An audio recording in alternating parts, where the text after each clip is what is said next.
Boa noite, sejam todos bem-vindos para mais um Evangelho da Casa de Francisco. Meu nome é Isbaida, peço a ajuda dos amigos espirituais para esse comentário, para essa reflexão, e o capítulo escolhido é o capítulo 5º, Bem-aventurados aflitos, o item 18, bem e mal sofrer. Vamos à leitura de um pequeno trecho para nossa reflexão. Quando Cristo disse, bem-aventurados aflitos, deles é o reino dos céus, não se referia à generalidade dos sofredores, pois todos os que aqui estão sofrem, estejam sobre o trono ou sobre a palha. Mas, ai, poucos sofrem bem, poucos compreendem que somente as provas bem suportadas podem conduzi-los ao reino dos céus. Lacordaire, Havre, 1863. Meus amigos, o espírito Lacordaire fala em sofrer bem. Pode a princípio parecer estranho, mas vamos ver aqui o que significam essas palavras. O sofrimento humano é antigo e acompanha o homem desde as suas origens, no começo da sua caminhada evolutiva, desde que começou a se desviar das leis divinas. Todos nós ansiamos por viver bem, ser feliz, mas os momentos difíceis, a dor, de uma forma ou de outra, sempre está batendo na nossa porta. No capítulo 7º do livro Céu e o Inferno, Kardec nos diz que o sofrimento é inerente à perfeição. Mas Deus não nos impõe o sofrimento. Nós mesmos nos impomos pelos caminhos que escolhemos trilhar. No Reformador tem uma mensagem do Espírito Emmanuel que diz, vamos ver o que o Emmanuel diz aqui para nós. Não te aflijas diante do quadro de lutas que te arrebata ao torvelinho das provas inevitáveis, porque a inquietação destrutiva nada constrói em benefício dos semelhantes. Quando Jesus proclamou a bem-aventurança aos aflitos, não se reportava aos espíritos insubordinados e impacientes, que elegem o desespero e a indisciplina por normas regulares de reação. Referia-se, antes de tudo, aos que se acham aflitos por ajudarem o engrandecimento coletivo, por se converterem realmente à luz eterna, por se consagrarem à caridade e, acima de tudo, por se dominarem, transformando-se em veículos de manifestações da vontade do Senhor, não é? Então, gente, não são todos os aflitos, não é? Que são bem-aventurados, não. Emmanuel é bem claro, e o Espírito Lacordaire, que eu li no início, né, do nosso comentário, também. Isso vai depender do gênero de aflição, do modo como elas são enfrentadas, né? As aflições são enfrentadas, os desafios são enfrentados. Então, nós já podemos retirar aí das bem-aventuranças os insubordinados e os impacientes, porque elas são para aqueles que estão lutando, se esforçando para domar suas más inclinações, vencer os desafios da vida. Vivemos num mundo de provas e expiações, próprio à nossa condição espiritual, e é essa condição imperfeita que nos traz ao campo das adversidades. Existem vários tipos de aflições no mundo, as provocadas por nós mesmos e as não provocadas. As primeiras são desnecessárias. Quais são? Aquelas que criamos pela nossa rebeldia, pela nossa invigilância, pelos vícios que cultivamos e não fazemos nenhum esforço para mudar, não. As segundas são necessárias para o nosso crescimento, São lutas naturais das experiências na matéria, através das encarnações, para o desenvolvimento das potencialidades do espírito, para que ele possa progredir. E isso se aplica também no campo moral. Isso aí também é aplicado no campo moral. Jesus já nos dizia, no mundo só tereis aflições, mas tende bom ânimo, eu venci o mundo, revelando a condição desse plano e a necessidade de superação dessas aflições. Ele nos incentiva a perseverar diante dos desafios normais e necessários na evolução do espírito, fazendo das aflições instrumentos de crescimento. Vejam só, na Terra renascem em massa espíritos muito comprometidos, muito endividados perante a lei de Deus, e por isso a Terra é cheia de lutas e sofrimento. Ainda estamos mais próximos do primitivo, convivendo com espíritos endividados iguais a nós, necessitados de reajuste, de reequilíbrio. Não há uma só falta, por mais leve que seja, nenhuma infração que não acarrete consequências inevitáveis. É o mecanismo da lei de causa e efeito, que é acionado e posto em ação. As expiações são os resgates a serem realizados para ficarmos quites com a nossa própria consciência. Precisamos desse aprendizado. A Terra é, afinal, uma grande escola. E muitos estão repetindo a mesma série há muitas reencarnações. Muitos fracassam diante das dificuldades, do sofrimento, da dor nas suas experiências e são reprovados. A revolta é uma das principais causas do fracasso da maioria, mas o fato é que a maneira como encaramos isso tudo é que vai determinar a nossa vitória. Muitos, através dos seus atos, se comprometem ainda mais, aumentando a sua dívida, ignoram as leis divinas e, pior, se recusam a conhecê-las. O resultado em suas vidas é a preocupação, a insegurança, o pessimismo. As aflições, meus amigos, são uma constante aqui, são comuns a todos nós, em maior ou menor grau. Ninguém nesse mundo pode dizer que vive na tranquilidade, sem nenhuma preocupação. Sentimos de uma forma ou de outra, cada um encarando conforme o seu grau de evolução. A grande maioria reage mal diante do sofrimento, seja ele físico ou moral. Ficamos desesperados, revoltados e abatidos. Não é surpresa que a depressão tenha atingido altos índices no mundo. Somos espíritos rebeldes, teimosos. Por isso, esse é o mundo certo de que necessitamos para o nosso aprendizado. Mas será que nunca teremos a felicidade aqui? Kardec faz essa pergunta, 920, no Livro dos Espíritos. E o que eles respondem para o Kardec? Né? Kardec pergunta, né, para ele, o homem pode ter na Terra a felicidade completa? E eles respondem, não, pois a vida lhe foi dada como prova ou expiação, mas dele depende abrandar os seus males e ser feliz quanto se pode ser na Terra. Quanto se pode ser na Terra. É dizer, essa felicidade não existe aqui dessa maneira completa, não é? Porque nós estamos num mundo de provas e expiações. A nossa vida, meus amigos, é feita de altos e baixos. No momento a gente está com o nosso ente amado, no outro ele se foi, ele partiu. No momento estamos com saúde, no outro a doença dolorosa se instala. No momento o emprego ali está firme, no outro o desespero de uma demissão.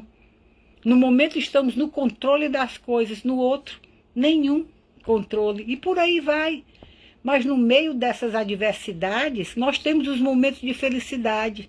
Uma felicidade relativa, mas temos que usufruir dela da forma que um mundo de provas e expiações permite. Temos a liberdade de escolha na nossa vida, mas junto com essa liberdade vem também a responsabilidade por essas escolhas. orientações do alto, nós sempre tivemos, em todos os tempos, sempre tivemos espíritos missionários enviados por Deus para nos orientar como viver aqui, seguindo as leis divinas.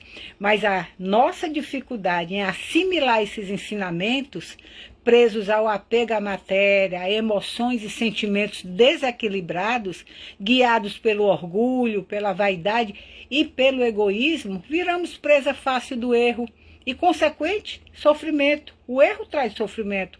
E o motivo que nos trouxe aqui a esse plano de aflições continua atuante na nossa vida. Continuamos infringindo as leis de Deus, a lei de justiça, amor e caridade. E continuamos a sofrer os efeitos da lei de causa e efeito. Até que aprendamos a respeitar e viver dentro dessas leis. Aprender a fazer o bem ao próximo, aprender a ser tolerante, a não julgar, aprender a perdoar, dar um novo rumo à nossa vida. Não temos que nos revoltar, nem achar que estamos sendo injustiçados, porque seria duvidar da soberana bondade e justiça de Deus, porque Ele não dá uma carga maior do que as nossas forças possam suportar. Mas esse zelo, meus amigos, não é reconhecido. Muito pelo contrário, reclama, muitas reclamações. E o mundo cobra o seu preço para com os desavisados, para os desinformados, os desinteressados por opção. Aqueles que ainda não despertaram para as realidades espirituais consideram desgraças a enfermidade, o sofrimento, as misérias, porque a sua visão é limitada a essa existência. Não conseguem compreender que tudo isso foi atraído para nós, por nós mesmos. Agora é ir atrás do leite derramado, aproveitar as oportunidades que a infinita misericórdia de Deus nos dá para um novo recomeço, corrigindo o que lesamos. Muitos desperdiçam essas chances.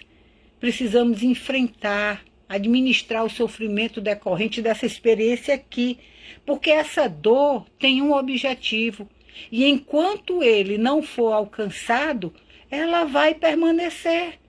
Precisamos resgatar os erros do passado para poder seguir adiante. As aflições são oportunidades de reajustes perante a lei de Deus, sendo necessário compreendê-las, saber aproveitá-las como preciosa lição, um aprendizado necessário. Mas o sofrimento pode ser perfeitamente suportável, e o espírito, que já possui um certo nível de entendimento, pode escolhê-lo por livre e espontânea vontade, aceitando-o com a finalidade de libertar-se do seu passado ou como provação, para fazê-lo adiantar-se espiritualmente. Os espíritos fortes não se deixam intimidar pela dor, pelo sofrimento, buscam no bem, na prece, o seu fortalecimento e são confortados e fortalecidos pelo alto. Temos o exemplo de um dos expoentes da codificação espírita, que eu admiro muito, São Vicente de Paulo, que enfrentou as adversidades, o sofrimento e a dor com bravura. Desde cedo, gente, uma pequena... vamos falar um pouco da história dele. Ele batalhou pelas conquistas desde cedo. Tinha um amor no seu coração. Por isso ele mostrou-se incansável na descoberta das misérias humanas, de ordem material e espiritual. Ele farejava elas para poder ajudar. Visitava hospitais, doentes, prisões, asilos, escolas e as ruas. Instruía na fé quem cruzasse no seu caminho. Fazia mutirões de caridade, formando grupos que visitavam, alimentavam e prestavam aos doentes, aos necessitados, todos os cuidados indispensáveis. Atendia com seus grupos velhos, crianças, indigentes. Ele estabeleceu assistência aos camponeses, ele organizou cooperativas agrícolas, uma série de incentivos beneficiando a população carente. Foi trabalhar junto aos condenados das galés, que eram criminosos que viviam assim amontoados em calabouços imundos, acorrentados pelos pescoços, pelos pés, cheios de vermes, apodrecendo vivos. chicoteados várias vezes, comiam pão duro e bebiam água suja. Ele interferiu junto ao general lá, e dali que comandava, né, e conseguiu fazer sensíveis mudanças. Deu um tratamento digno àqueles homens, cuidou dos seus corpos, alimentou-os dignamente, consolou-os, falou-lhes de Jesus, do Evangelho, chamava aqueles homens de meus filhinhos. E era também amado pelos poderosos, era muito, muito amado. E aí ele conseguia a ajuda para fazer as suas caridades.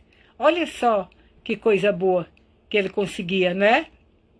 Então, meus amigos, um exemplo desse, mas ele sofreu bastante também. São Vicente de Paulo teve um sofrimento bastante acentuado desde os 35 anos. As pernas, os pés deles inchavam, ficavam muito inchados. Ele não conseguia, ele passava dias encerrado no seu quarto com febres altíssimas. Naquela época, imagina, que não tinha tratamento para nada, era uma época muito atrasada, não é? Então, gente, ele não reclamava de jeito nenhum. Era dotado, mesmo assim, ele era dotado de uma grande energia, ele dava orientações daquele jeito mesmo, fazia palestra para os seus discípulos, todas as manhãs, apesar das dores atrozes que o atormentavam, e desencarnou cedinho, de uma manhã, serenamente. Os pobres, mais do que ninguém, lamentaram a morte do seu benfeitor e amigo. Um espírito valoroso, que sempre manteve o bom ânimo e encarou o sofrimento com coragem e resignação.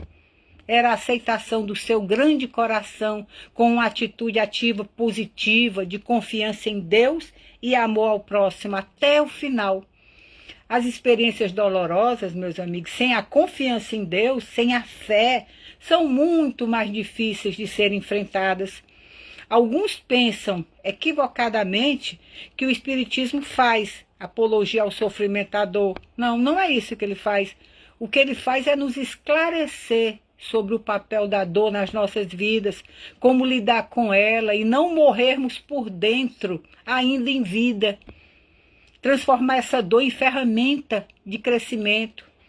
Tem pessoas que se entregam ao sofrimento sem nenhuma reação.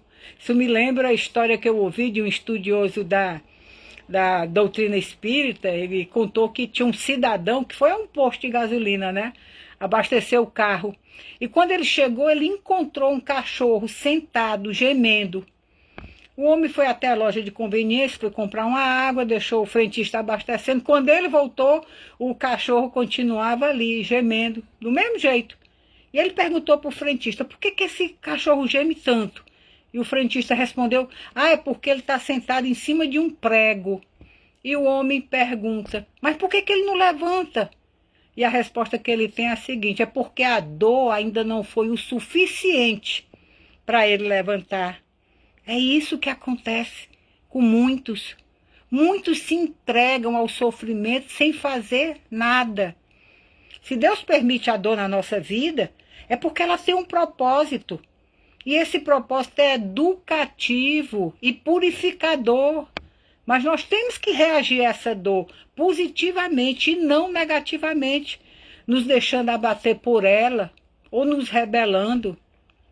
O Emmanuel nos diz que o sofrimento tem uma função preciosa para a alma, porque apesar de surgir em consequência dos nossos erros, porque violamos as leis divinas, ele tem um efeito benéfico, trabalhando as profundezas da alma, corrigindo os desequilíbrios do espírito e consequentes lesões no corpo, porque o espírito afetado, ele vai transmitir esse dano para o corpo físico, através do seu meio de comunicação, que é o nosso perispírito.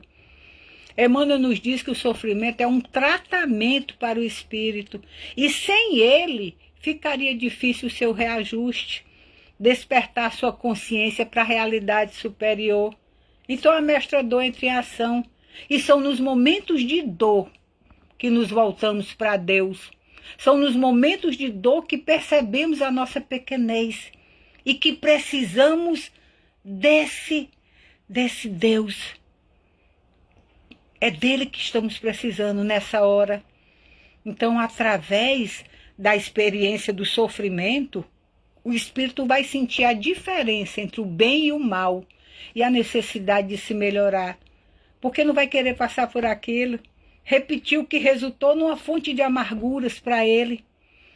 O sofrimento não está nas leis divinas, não, meus amigos, e sim a lei de causa e efeito. O sofrimento foi o espírito que trouxe. Fomos nós que trouxemos o espírito para as nossas, o sofrimento para as nossas vidas. Ninguém tem o sofrimento por destino, ele é o resultado da nossa conduta moral equivocada, do abuso da liberdade do nosso livre-arbítrio.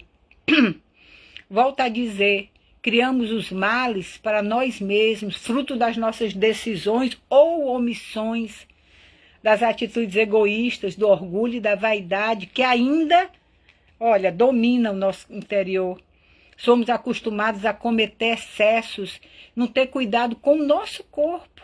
E quando as doenças físicas surgem, como consequência, reclamamos, sem reconhecer que somos nós mesmos que os responsáveis por esse sofrimento. Somos vítimas da nossa imprevidência, da nossa ambição, da nossa falta de ordem, da nossa indisciplina, da nossa falta de perseverança, da nossa falta de controle e não limitar os nossos desejos, como nos diz o Evangelho. Quantas brigas poderíamos ter evitado se tivéssemos mais moderação e menos melindres? Mas sendo o espírito imortal, passível de erros e pela misericórdia divina, repito, pode se corrigir, se aperfeiçoar, retornando à vida física várias vezes pelas portas da reencarnação. Os momentos difíceis são oportunidade de testemunhar a nossa fé, a nossa confiança em Deus, na sua justiça, no futuro. Jesus veio nos ensinar isso. Kardec nos diz que aquele que não tem fé, não acredita na vida futura, as aflições se abatem com todo o seu peso e nenhuma esperança vem suavizar-lhe a amargura. Agora, quando essas aflições são enfrentadas com coragem e resignação, torna-se fator de aperfeiçoamento espiritual.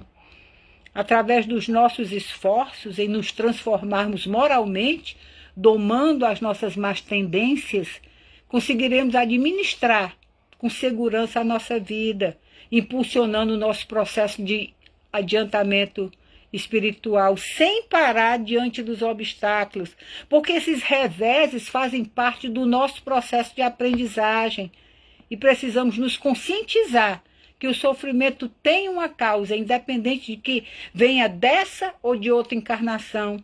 Então vamos parar de fazer transferências, vamos enfrentar o sofrimento, analisar com clareza, assumir a nossa responsabilidade com lucidez, ver o que aquela dor quer nos dizer, o que nós podemos tirar de aprendizado para a nossa vida, fazendo tudo o que for possível.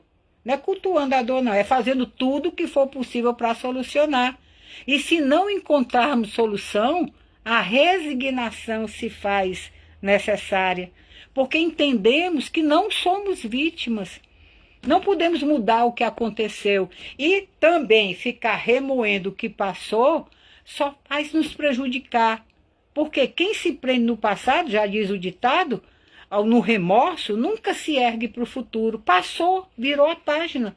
Temos que aceitar aquela aflição que não se pode evitar, aprender com ela, repito, procurando crescer com aquela experiência, tendo Jesus no coração. E isso é fundamental.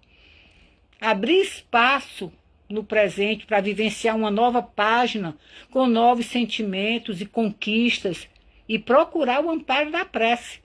A palavra do Cristo, meus amigos, se dirige àqueles que fizeram da dor um instrumento para a elevação de si mesmo. Que nós possamos, através dos nossos esforços e da oração, como diz a linda prece, todos vão lembrar quando eu falar, ter a serenidade necessária para aceitar com o coração as coisas que não podemos modificar, coragem para modificar aquelas que pudemos e sabedoria para distinguir umas coisas umas das outras. E assim, meus amigos, com alegria na alma, possamos nos enquadrar nas bem-aventuranças do Mestre Jesus. Muito obrigado pela atenção. Até a próxima.